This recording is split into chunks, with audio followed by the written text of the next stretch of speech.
ಇದು ಬನ್ನಿ ಪತ್ರೆ ನೋಡಿ, ಇದು ಕಾಣಿಸ್ತದೆ. ಇದು ಬನ್ನಿ ಪತ್ರೆ, ಬನ್ನಿ ಮರ ಇರುತ್ತೆ.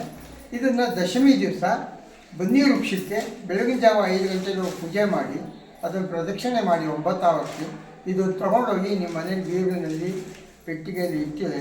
ನಿಮ್ಮ ಮನೆಯಲ್ಲಿ ಹಣಕಾಸು ನಿಲ್ಲಕ್ಕೆ ಸಾಧ್ಯತೆ ಇದೆ. ಮಾಡ್ಬೋದು, ಇದನ್ನು ಮಾಡಿ. ಸ್ತ್ರೀಯರೇನಾದ್ರು ಮೈಗೆ ಮುಟ್ಟಿದ್ರೆ, ಇಲ್ಲ ಅಕಸ್ಮಾತ್ ಸಾವು ಕಡೆ ಹೋಗಿ ಬಂದು ಯಾವುದಾದ್ರು ಹೆಣ್ಮಕ್ಳು ಹೋಗಿ ಬಂದಾಗ ಮೈಲಿಗೆ ಸಿಕ್ಕರೆ ಇದು ಕಟ್ಟಾಗುತ್ತೆ. ಮತ್ತೆ ದಶಮಿ ದಿವಸ ತರ್ತಾರೆ. ಇವರೇ ಅಭಿಷೇಕ ಮಾಡಿಸ್ತಾ ಇರೋರು ನೋಡಿ. ಅಭಿಷೇಕಕ್ಕೆಲ್ಲ ತಗೊಂಡು ಬಂದಿದ್ದಾರೆ. ನೀವು ಕಮಲ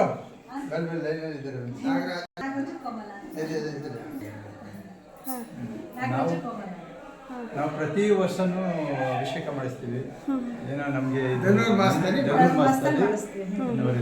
ನಮಗೆ ಇಲ್ಲಿ ಏನೋ ಭಗವಂತ ನಮ್ಗೆ ಎಷ್ಟು ಸೇವೆ ಮಾಡಿಸ್ಕೊತವ್ರೆ, ನಮ್ಗೆ ಒಳ್ಳೇದು ಮಾಡ್ತಾವ್ರೆ, ಅದೊಂದು ನಂಬಿಕೆ. ಅಪ್ಪರೇ ವರ್ಷ ಮಾಡ್ಕೊಡೋದು, ಅವ್ರ ಆಶೀರ್ವಾದ ಮಾಡ್ತಾರೆ ನಮ್ಗೆ. ಹಿರಿಯರ ಆಶೀರ್ವಾದನೇ ನಮ್ಗೆ. ಹೌದು ನೋಡಿ, ಅಭಿಷೇಕಕ್ಕೆಲ್ಲ ರೆಡಿ ಮಾಡ್ತಾ ಇದ್ದಾರೆ.